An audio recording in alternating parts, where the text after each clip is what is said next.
Eu sou o Mago Negro e eu não quero seu like. Quero mostrar-lhe a alquimia.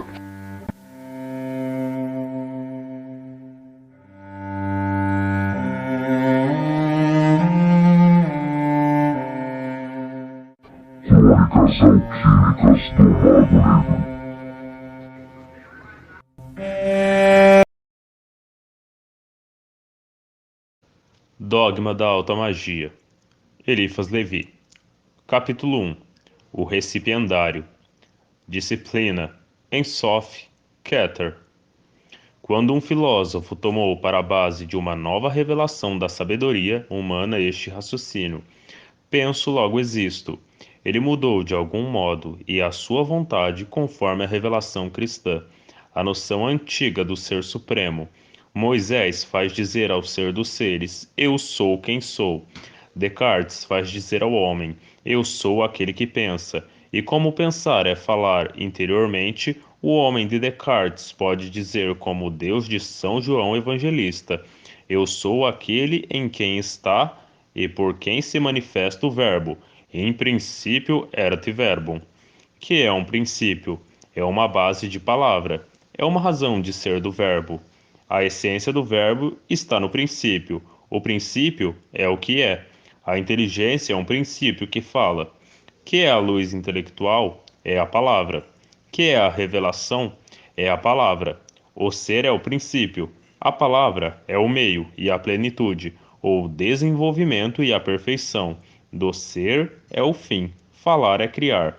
Porém, dizer eu penso, logo existo, é concluir da consequência ao princípio, e recentes contradições levantadas por um grande escritor provaram suficientemente a imperfeição filosófica deste método. Eu sou, logo existe alguma coisa. Nos parece uma base mais primitiva e mais simples da filosofia experimental. Eu sou, logo ser existe. Ego sum que sum. Eis aí a revelação primária de Deus no homem e do homem no mundo, e é também o primeiro axioma da filosofia oculta. O ser é o ser. Esta filosofia tem, pois, por princípio o que existe, e nada tem de hipotético nem de casual. Mercúrio Trimegisto inicia o seu admirável símbolo conhecido sob o nome de Tábua de Esmeralda, por esta tríplice afirmação: é verdade, é certo, sem erro, é absolutamente verdade. Assim, a verdade confirmada pela experiência em física, a certeza desembaraçada de qualquer mistura de erro em filosofia, a verdade absoluta indicada pela analogia do domínio, da religião ou do infinito. Tais são as primeiras necessidades da verdadeira ciência, e é o que só a magia pode dar aos seus adeptos. Mas antes de tudo, quem sois vós que tendes este livro entre as vossas mãos e o começais a ler? No frontispício de um templo que a antiguidade dedicara ao Deus da Luz, lia-se esta inscrição em duas palavras: conhece-te a ti mesmo. Tenho o mesmo conselho a dar a qualquer homem que queira aproximar-se da ciência. A magia que os antigos chamavam de Sanctum Regnum, o Santo Reino, ou o Reino de Deus Regnum Dei, só é feita para os reis e padres. Sois padre? Sois rei? O sacerdócio da magia não é um sacerdócio vulgar, e a sua realeza nada tem que debater com os príncipes deste mundo. Os reis da ciência são os padres da verdade, e o seu reino fica oculto para a multidão, como os seus sacrifícios e as suas preces. Os reis da ciência são os homens que conhecem a verdade e que a verdade os tornou livres, conforme a promessa formal do mais poderoso dos iniciadores. O homem que é escravo das suas paixões ou dos preconceitos deste mundo não poderia ser um iniciado. Ele nunca se elevará enquanto não se reformar. Não poderia, pois, ser um adepto, porque a palavra adepto significa aquele que se elevou por sua vontade e por suas obras. O homem que ama suas ideias e que tem medo de as perder, aquele que teme as verdades e que não está disposto a duvidar de tudo antes do que admitir qualquer coisa ao acaso, este deve fechar este livro que lhe é inútil e perigoso. Ele o compreenderia mal, e ficaria perturbado, mas ficar-lo-ia muito mais se por um acaso compreendesse bem. Se estáis preso por alguma coisa ao mundo mais que a razão, a verdade e a justiça, se vossa vontade é incerta e vacilante, quer no bem, quer no mal, se a lógica vos espanta, se a verdade nua vos faz corar, se vos sentis ofendidos quanto apontam vossos erros, condenai imediatamente este livro, e não lendo, fazei como se não existisse para vós, porém, não o difameis como perigoso. Os segredos que ele revela serão compreendidos por um pequeno número, e os que o compreenderem não os revelarão. Mostrar à noite a luz aos pássaros é ocultá-la, pois que a luz cega e torna-se para eles mais obscura do que as trevas. Falarei, pois, claramente, direi tudo e tenho a firme confiança de que só os iniciados, ou os que são dignos de o ser, lerão tudo e compreenderão alguma coisa. Há uma verdadeira e uma falsa ciência, uma magia divina e uma magia infernal, isto é, mentirosa e tenebrosa. Temos de revelar uma e desvendar outra. Temos de distinguir o mago do feiticeiro e o adepto do charlatão. O mago dispõe de uma força que conhece. O feiticeiro procura abusar do que ignora. O diabo, se é permitido num livro de ciência empregar esta palavra, desacreditada e vulgar, o diabo se dá ao mago, e o feiticeiro se dá ao diabo. O mago é o soberano pontífice da natureza. O feiticeiro não passa de um profanador. O feiticeiro é para o mago o que o supersticioso e o fanático são para o homem verdadeiramente religioso. Antes de ir mais longe, definamos claramente a magia. A magia é a ciência tradicional dos segredos da natureza que nos vem dos magos. Por meio desta ciência, o adepto se acha investido de uma espécie de onipotência relativa e pode agir de modo que ultrapassa a capacidade comum dos homens. É assim que vários adeptos celebres, tais como Mercúrio Trimegisto, Osíris, Orfeu, Apolônio de Taiana e outros que poderia ser perigoso ou inconveniente mencionar, puderam ser adorados ou invocados depois da sua morte como deuses. É assim que outros, conforme o fluxo e o refluxo da opinião, que faz os caprichos do êxito, tornaram-se agentes do inferno ou aventureiros suspeitos, como o imperador Juliano Apuleio, o encantador Merlin e o arquifeiticeiro, como chamavam no seu tempo o ilustre e infeliz Cornélio Agripa. Para chegar ao Sanctum Regnum, isto é, à ciência e ao poder dos magos, quatro coisas são indispensáveis: uma inteligência esclarecida pelo estudo, uma audácia que nada faz parar, uma vontade que nada quebra e uma discrição que nada pode corromper ou embebedar. Saber, ousar, querer, calar. Eis os quatro verbos do mago que estão escritos nas quatro formas simbólicas da esfinge. Estes quatro verbos podem combinar-se mutuamente de quatro modos, e se explicam quatro vezes uns pelos outros. Na primeira página do livro de Hermes, o adepto é representado coberto com um largo chapéu, cuja aba, sendo dobrada, pode ocultar a sua cabeça inteira.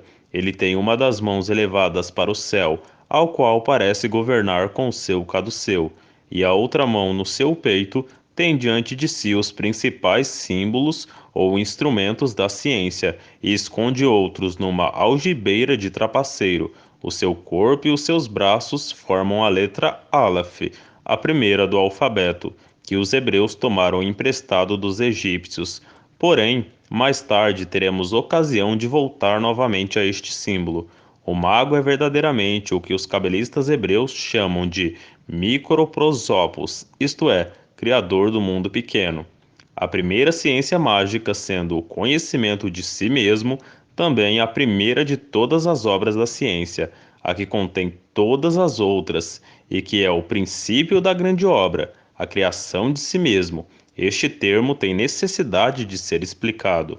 a razão suprema, sendo o único princípio invariável e por conseguinte imperecível, pois que a mudança é o que chamamos a morte. A inteligência que adere fortemente e de algum modo se identifica com este princípio se torna por isso mesmo invariável e por conseguinte imortal. Compreende-se que, para aderir invariavelmente à razão, é preciso ter se tornado independente de todas as forças que a produzem, pelo movimento fatal e necessário, as alternativas da vida e da morte, saber sofrer, abster-se e morrer, tais são, pois, os primeiros segredos que nos põem acima da dor, dos desejos sensuais e do temor do nada. O homem que procura e acha uma gloriosa morte tem fé na imortalidade, e a humanidade inteira crê nela, com ele e por ele, porque ela lhe eleva altares ou estatuetas, em sinal de vida imortal. O homem torna-se rei dos animais somente dominando-os ou prendendo-os. De outro modo, seria sua vítima ou seu escravo. Os animais são símbolo das nossas paixões, são as forças instintivas da natureza. O mundo é um campo de batalha, que a liberdade disputa a força de inércia, opondo-lhe a força ativa. As liberdades físicas são-mos de que sereis o grão, se não souberdes ser o moleiro. Sois chamado a ser o rei do ar, da água, da terra e do fogo. Mas para reinar sobre esses quatro animais do simbolismo, é preciso vencê-los ou encadeá-los. Aquele que aspira a ser um sábio e a saber o grande enigma da natureza deve ser o herdeiro e o espoliador da esfinge. Deve ter a sua cabeça humana para possuir a palavra, as asas de águias para conquistar as alturas, os flancos de touros para cavar as profundezas e as garras de leão para preparar lugar para si à direita e à esquerda, adiante e atrás. Vós, pois, que quereis ser iniciado, sois tão sábio como Fausto? Sois impassível como Jó? Não, não é verdade? Mas vós o podeis ser, se o quiserdes. Vencestes os turbilhões dos pensamentos vagos? Sois sem indecisões e sem caprichos? Não aceitais o prazer só quando o quereis? E não o quereis só quando o deveis? Não, não é verdade? Não é sempre assim? Mas isso pode ser, se o quiserdes. A esfinge não tem somente uma cabeça de homem, ela tem também seios de mulher. Sabeis vós resistir às atrações da mulher? Não, não é verdade? E dais risada ao responder, e vos vangloriais de vossa fraqueza moral, para glorificar em vós a força vital e material. Seja, permito-vos dar essa homenagem ao asno de Laurence Sterk e de Apuleio, que o asno tenha seu mérito. Não desconvenho era consagrado a Priapo como o bode ao deus de Mendes, mas deixemo-lo pelo que é, e saibamos somente se é vosso senhor ou se podereis ser o dele. Pode verdadeiramente possuir voluptuosidade do amor somente quem venceu o amor da voluptuosidade. Poder usar e abster-se é poder duas vezes. A maior injúria que se possa fazer a um homem é chamá-lo de covarde. Ora, que é um covarde? Um covarde é aquele que negligencia o cuidado da sua dignidade moral para obedecer cegamente aos instintos da natureza. Em presença do perigo, é com efeito natural ter medo e procurar fugir. Por quê? Pois é uma vergonha? Porque a honra nos dá a lei de proferir nosso dever às nossas atrações e aos nossos temores. Que é, neste ponto de vista, a honra? É o pressentimento universal da imortalidade e a avaliação dos meios que podem levar a ela. A última vitória que o homem pode obter sobre a morte é triunfar do gosto da vida, não pelo desespero, mas por uma esperança maior que está contida na fé, por tudo que é belo, honesto e do consentimento de todos. Aprender a vencer a si mesmo é, pois, aprender a viver. E as austeridades do estoicismo nunca foram uma vã ostentação de liberdade. Ceder às forças da natureza é seguir a corrente da vida coletiva, é ser escravo das causas não primordiais. Resistir à natureza e dominá-la é fazer para si uma vida pessoal, imperecível, é libertar-se das vicissitudes da vida e da morte. Todo homem que está pronto a morrer, ao invés de abjurar a verdade e a justiça, é verdadeiramente vivente, porque é imortal na sua alma.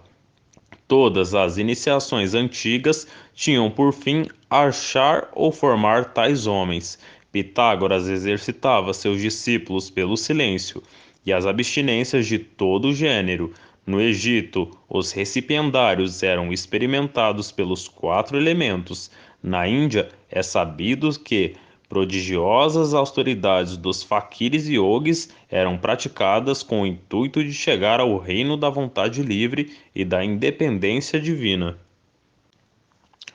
Todas as macerações do asteísmo são tiradas das iniciações aos antigos mistérios, e elas cessaram, porque os iniciáveis, não achando mais iniciadores, e os diretores de consciência, tendo se tornado com o tempo tão ignorantes como o vulgo, os cegos cansaram de seguir os cegos, e ninguém quis passar provas que só levavam à dúvida e ao desespero. O caminho da luz estava perdido. Para fazer alguma coisa, é preciso saber o que se vai fazer, ou ao menos ter fé em alguém que o sabe.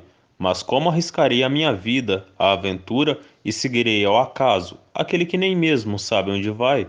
No caminho das altas ciências, não convém empenhar-se temeramente, mas uma vez no caminho, é preciso chegar ou perecer. Duvidar é ficar louco, parar é cair, voltar para trás é precipitar-se num abismo. Vós, pois, que começastes a leitura deste livro, se vós o compreendeis e o quereis ler até o fim, ele fará de vós um monarca ou um insensato. Quanto a vós, fazei deste volume o que quiserdes, não podereis nem desprezá-lo nem esquecê-lo. Se sois puro, este livro será para vós uma luz. Se sois forte, ele será a vossa arma. Se sois santo, será a vossa religião. Se sois sábio, ele regulará a vossa sabedoria. Mas se sois malvado, este livro será para vós como que uma tocha infernal. Ele despedaçará o vosso peito, rasgando-o como um punhal, e ficará na vossa memória como um remorso. Ele encherá a vossa imaginação de quimeras, e vos levará pela loucura ao desespero. Procurareis rir dele, e só podereis ranger os dentes, porque este livro é para vós como a lima da fábula que uma serpente tentou morder e que lhe quebrou todos os dentes. Comecemos agora a série das iniciações. Disse que a revelação é o verbo, com efeito, o verbo ou a palavra é o véu do ser e o sinal característico da vida. Toda forma é véu de um verbo, porque a ideia, mãe do verbo, é a única razão de ser das formas. Toda figura é um caráter.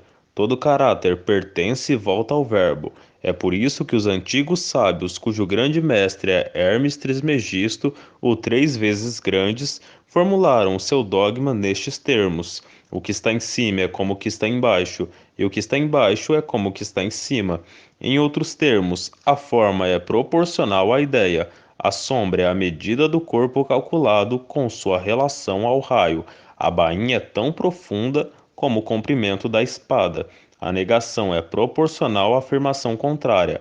A produção é igual à destruição, no movimento que conserva a vida, e não há um ponto no espaço infinito que não seja centro de um círculo cuja circunferência se engrandece e se estende indefinidamente no espaço.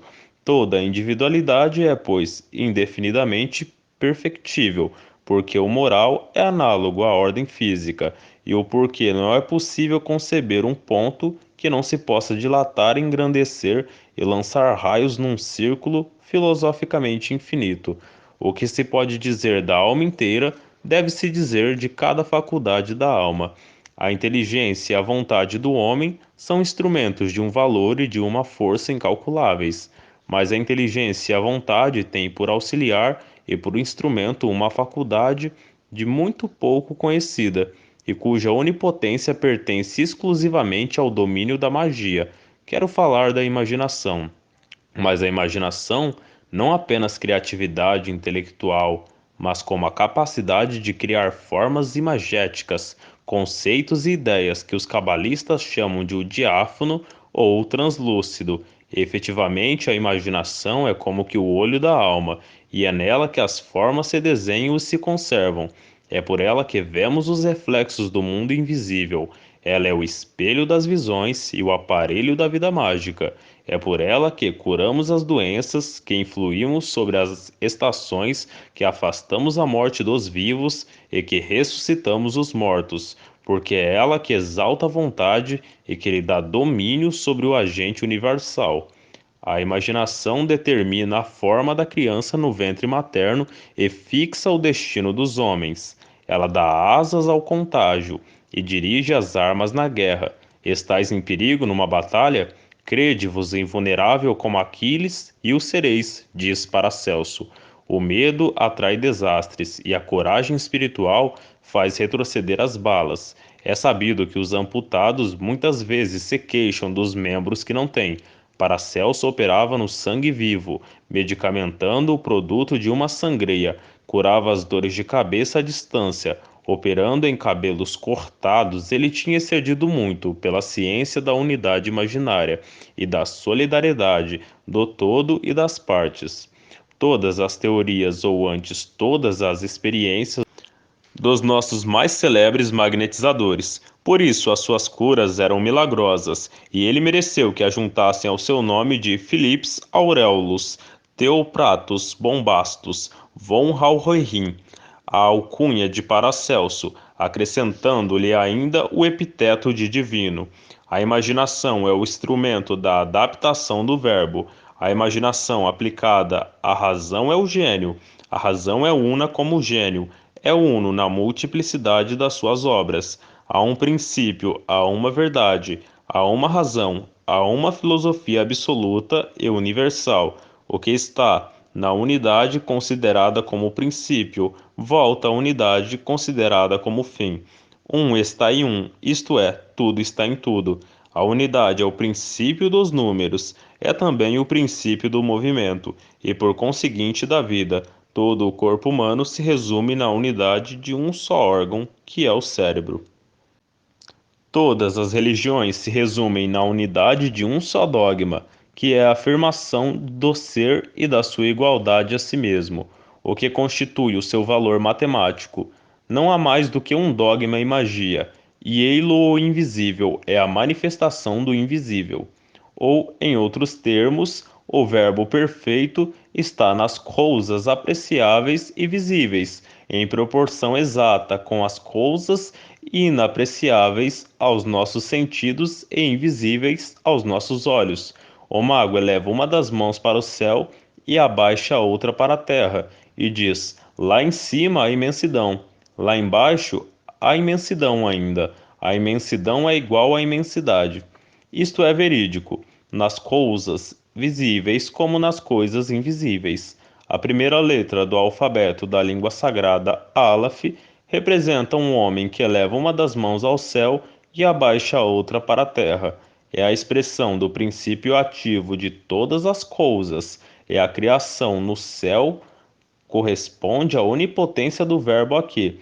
Esta letra é por si só um pentáculo, isto é, um caráter que exprime a ciência universal. A letra Aleph pode suprir aos signos sagrados do macrocosmo e do microcosmo.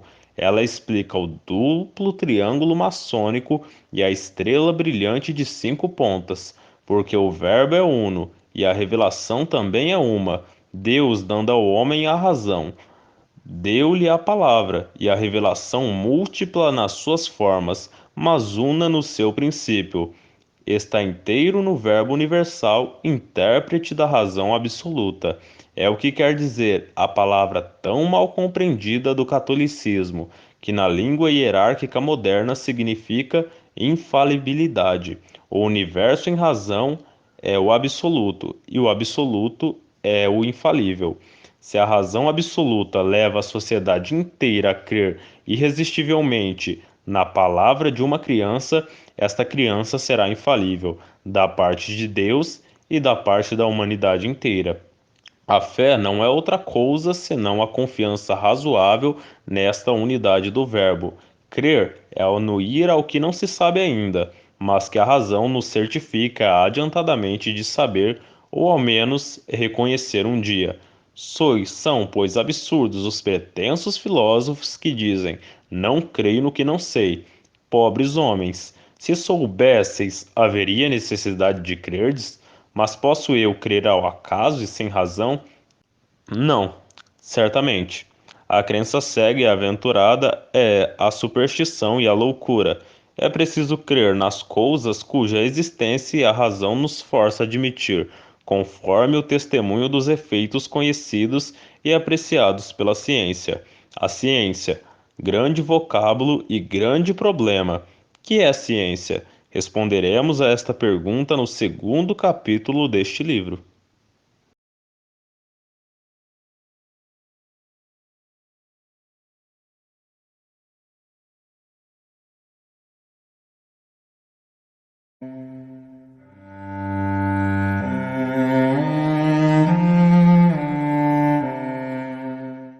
Crônicas alquímicas do Mago Negro.